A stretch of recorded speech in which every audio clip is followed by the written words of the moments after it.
Yes, satu dua tiga. Assalamualaikum warahmatullahi wabarakatuh.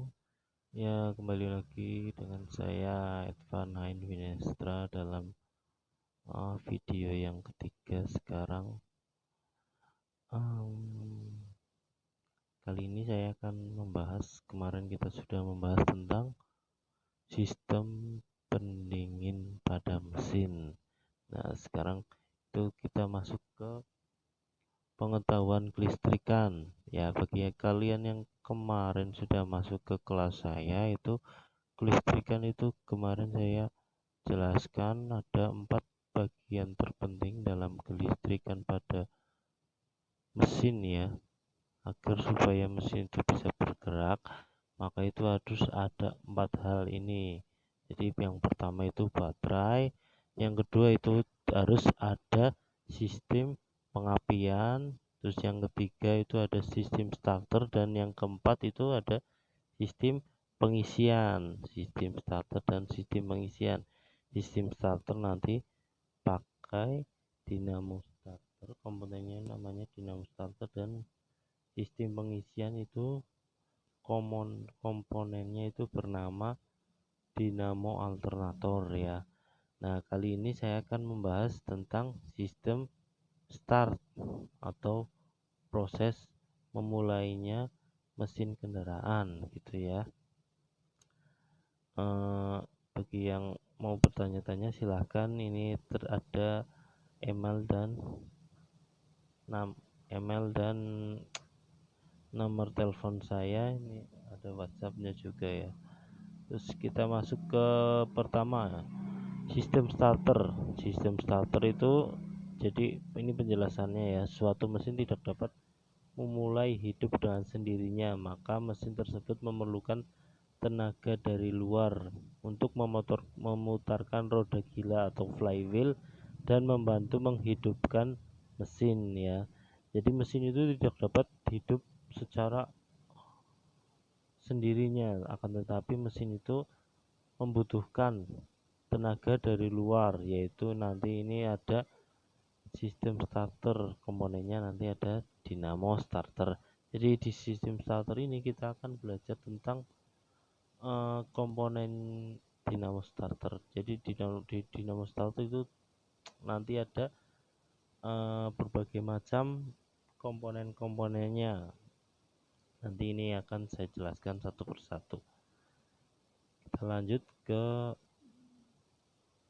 motor starter. Nah, ini motor starter atau dinamo starter ya. Motor starter yang dipergunakan pada kendaraan dilengkapi dengan magnetic switch yang memindahkan gigi yang berputar untuk berkaitan atau melepaskan dari ring gear yang dipasangkan mengelilingi roda gila. Ya, jadi motor starter atau dinamo starter ini dipasangkan bersentuhan langsung dengan flywheel atau roda gila ya. Bagi yang kalian kemarin sudah praktek, saya anggap sudah tahu ya. Jadi dinamo itu dipasangkan pada di samping roda gila. Jadi di dinamo starter itu kan terdapat gear pinion atau pinion gear ya. Nah, pinion gear ini yang akan nantinya itu akan memutarkan roda gila sehingga mesin itu dapat berputar atau di starter. Kita lanjut ke komponen dari motor starter. Jadi dalam dinamo starter itu terdapat 8 komponen terpenting, yaitu pertama yoke dan pole core, dua itu valve coil, tiga armatur dan shaft, yang keempat brush atau yang sering disebut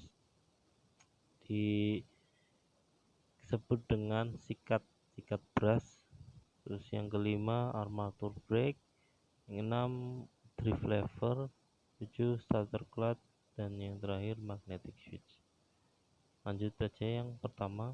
Jadi maaf ini tidak ada gambarnya ya, tapi ini aku saya jelaskan. Besok insya Allah kalau keadaan kita mulai membaik, kita berdoa saja agar Indonesia itu cepat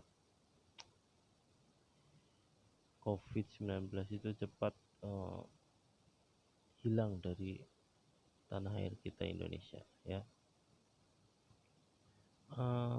Jadi insya Allah besok setelah materi ini kita akan praktek lagi tentang bagaimana cara membongkar dari dinamo starter. Jadi komponen yang pertama yaitu yok dan polkor. Yok itu terbuat dari bahan logam yang berbentuk silinder dan berfungsi sebagai tempat polkor yang diikat dengan scrap. Polkor itu berfungsi sebagai penopang valve coil.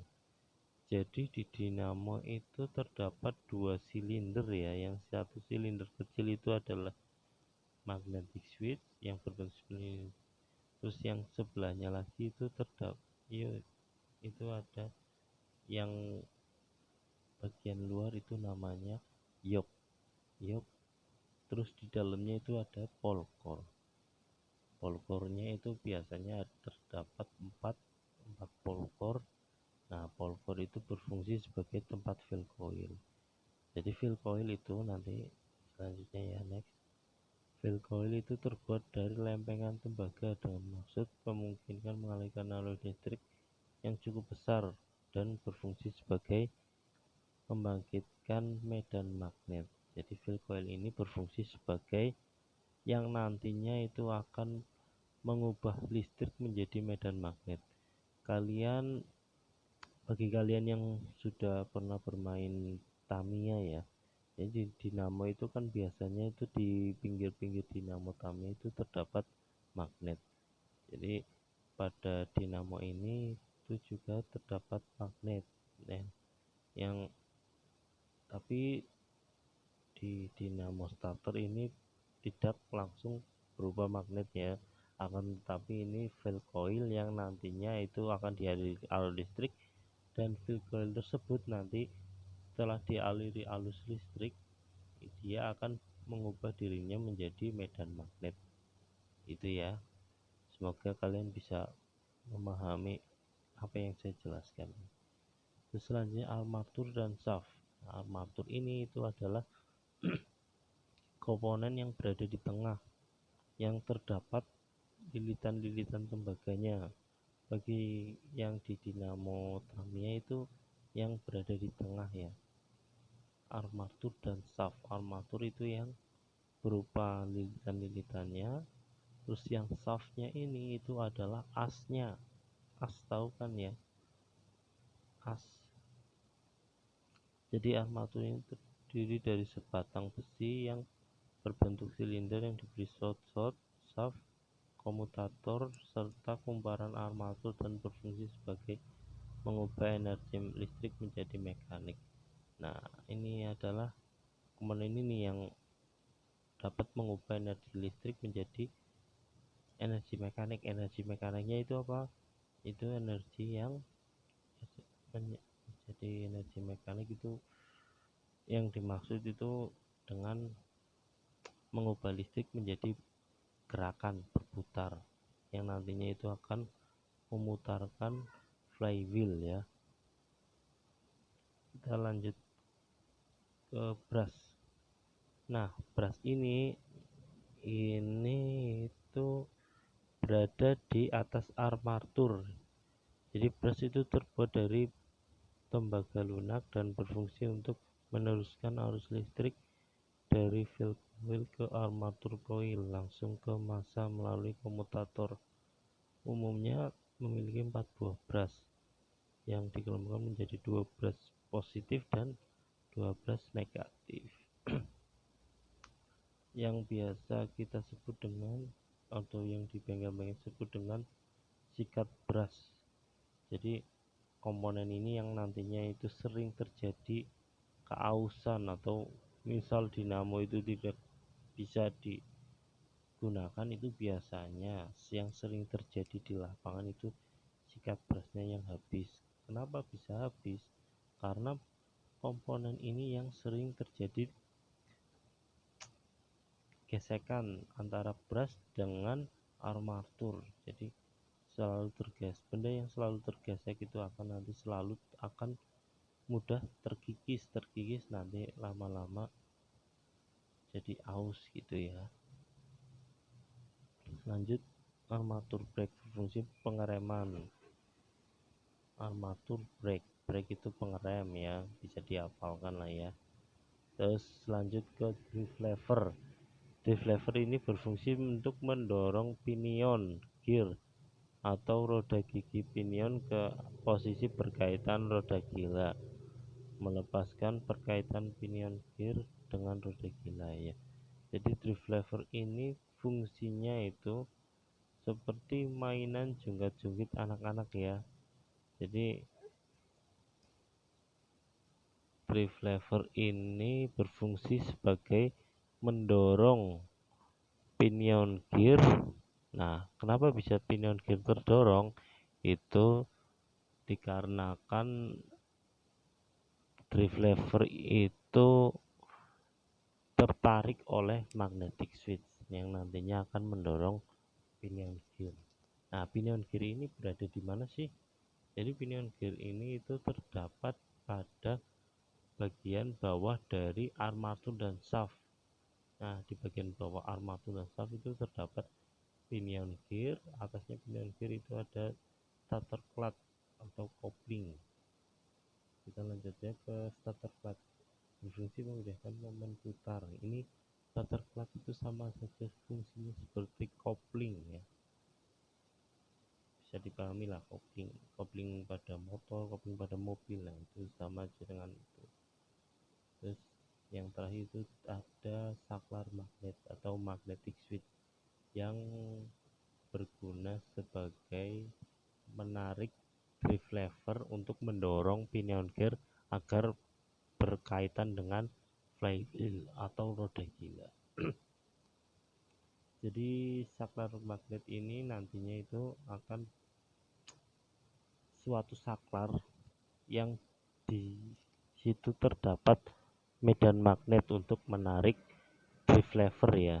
Jadi pada saat listrik itu mengaliri magnetic switch itu akan magnetic switchnya akan berubah menjadi magnet dan saklar itu akan menarik drive lever agar gear pinion itu terdorong untuk berkaitan dengan roda gila.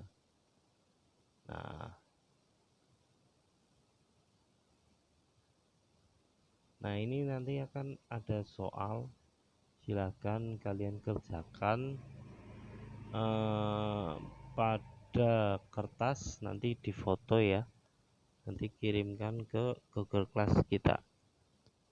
Nanti soal ini akan saya bagikan ke Google Class. Harap kalian mengerjakan, tulis sendiri, kerjakan sendiri, cari di internet sendiri, dan semoga kita semua diberikan kesehatan oleh Allah Subhanahu wa Ta'ala. Sekian dari saya, dan video kali ini semoga bermanfaat untuk kalian yang sedang belajar di rumah. Tetap semangat belajar.